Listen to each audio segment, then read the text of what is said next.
যখন হাসরের ময়দানে দাঁড়া করাইবো সবাইকে, আমার মনে হয় আমার এই মেয়ে তাদের সবাইকে টেনে নিয়ে যাবে এই জান্নাতে। আমার মেয়ে রাজসাক্ষী সবার। আমি হয়তো গরিব মানুষ, এই জন্য আল্লাহ আমার ঘরে দিয়েছে। ওনার কষ্ট দেখতে দেখতে ওনার কষ্ট পাই।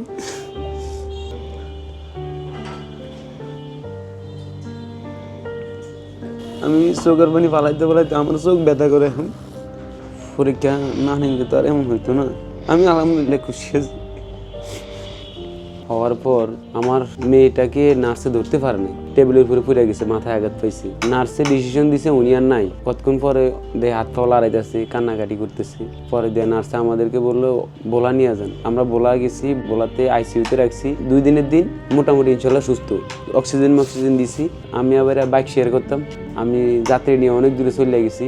আমার কাছে ফোন আসছিল বাড়ির থেকে যে এমন এমন বাবুর তো জ্বর হয়েছে।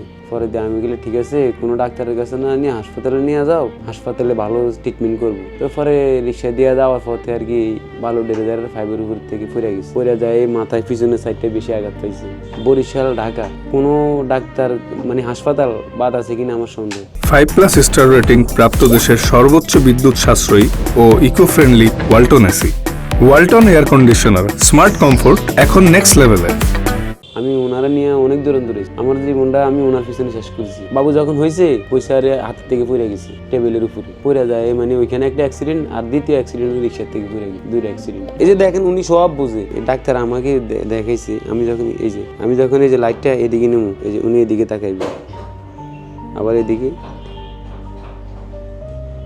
এদিকে তাকাইতেছে। ডাক্তার বলছিল তাদের হাসপাতালে ভর্তি করার জন্য প্রতি দৈনিক 10-12 হাজার টাকা করে লাগবে, সিট ভাড়া সহ, মেডিসিন খরচ সহকারে। তা আমি টাকার জন্য তখন এরকম রাখতে পারিনি। এখন বর্তমানে আমি অটো রিক্সা চালাই। আমার এই মেয়ের নিয়ে আমি ফায়ার রিক্সা পর্যন্ত চালাইছি। ওনার যেই খরচ, মেডিসিন খরচ এবং প্যাম্পাস খরচ, তা আমি পরীক্ষা নিয়ে মোটামুটি ইনশাল্লাহ। কিসে রাগ করছো বাবা? কথা কই দিকে রাগ করছো? অনেক আমার দেশবাসী এবং প্রবাসী ভাই বোনেরা অনেকে ইনশাল্লাহ আমার মেয়েটাকে আমার পাশে দাঁড়াইছে। আল্লাহ যেন দোয়া করি, আল্লাহ যেন সবাই ভালো রাখি। তাদের ঋণ আমরা যদি আমাদের যে গায়ের আমরা কাইটা যদি জুতো বানাই দিই, তাও ঋণ শোধ করতে পারবো না। কি বলবো আর, আমার মেয়েটা আমি একবার ইন্ডিয়া নিয়েছিলাম। এই তাদের সহযোগিতার মাধ্যমে, তাদের অবদানে, তাদের ইয়ের কারণে একমাত্র আমার মেয়েটা এখন আল্লাহ পাক বাঁচায় রাখছে। কিন্তু নাহলে আমার মেয়ে থাকতো না এতদিন। আল্লাহর ডাকে সারা দিয়ে চলে দিত। ও কত বছর বয়স বলতে ওনারে 2 দিন জি ভয় পায়। ওই যে পুরা ব্রেনের সমস্যা, তো এই জন্য ভয় পায়। ওনারা এখন অপারেশন করতে অনেক টাকা লাগবে, প্রায় 6-7 লাখ টাকার মতো অপারেশন করতে হইলে। ওনার পিছনের সাইডটা ড্যামেজ হয়ে গেছে আর কি, এবং ওনার মেডিসিন খাবার লাগবো। তারপরে আপনার ইন্ডিয়াতে আমাদেরকে 1 থেকে 1.5 মাস থাকা লাগবে ডাক্তার বলছে। বাংলাদেশে আর কি যে খনকার কবিরাজ ডাক্তার কোনো কিছু বাদ নেই, এমন কোনো ডাক্তার, এমন কোনো খনকার। অনেক সময় অনেক যাত্রীরা আমার দুঃখের কথা যদি বলতাম, তারা হয়তো আমার খুশি হয়। দেখা গেছে 50 টাকার ভাড়া 100 টাকা দিত, 150 টাকা দিত, 200 টাকা দিত। এইভাবে মানে আর কি মানুষের সাথে করে তারপরে আমি ওনার চিকিৎসা করাইতেছি। এই পর্যন্ত 8 মাস পর্যন্ত ওনারা নিয়ে কষ্ট করছি আমি। উনি 8 মাস কোনো ঘুমায় নাই, দিন রাত 24 ঘন্টা শুধু চিল্লাইছে। ওনার কোনো ঘুম ছিল না। 7-8 মাস আমরা নিজেরাও ওনার সাথে সজাগ থাকতাম, ওনার খেজমত করতাম, চিকিৎসা করতাম, চিকিৎসা চালাইতাম। আমি ঢাকা মেডিকেল মানে সব হাসপাতালে আমার এই জীবনটা কাটাইছি ওনারা নিয়ে। এখন এই পর্যন্ত হাসপাতালে আমি ওনারা নিয়ে দৌড়াইতেছি। ইন্ডিয়া মানে যেখানে পামু আমি, আমার কথা হইলো আল্লাহ পাক যেখানে যার উসিলায় ভালো করে সেখানে যাবো। মানে আমি কোনো বাদ রাখিনি ইনশাল্লাহ। আমি দৌড়াইতেছি, আমি মানে ইঞ্জিল যেরকম চলে আমি ঠিক এভাবে চলতেছি। ও বাবা, এই তো কি রাগ করো, ঘুমাইবো?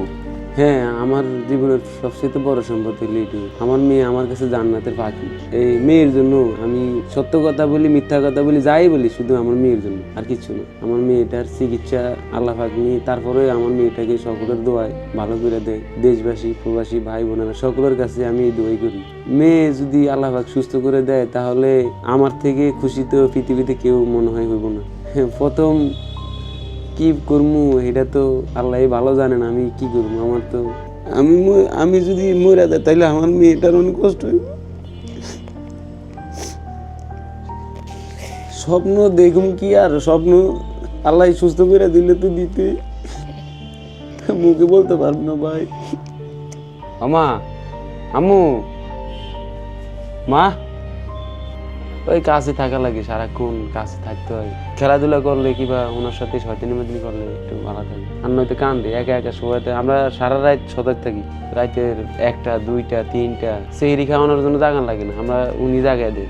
আমি যেটুকু মানে হাদিস কোরআনে যেটুকু জানি, এই সকল বাচ্চাদের কোনো হিসাব আল্লাহ পাক নিবে কিনা আমার মনে হয় না।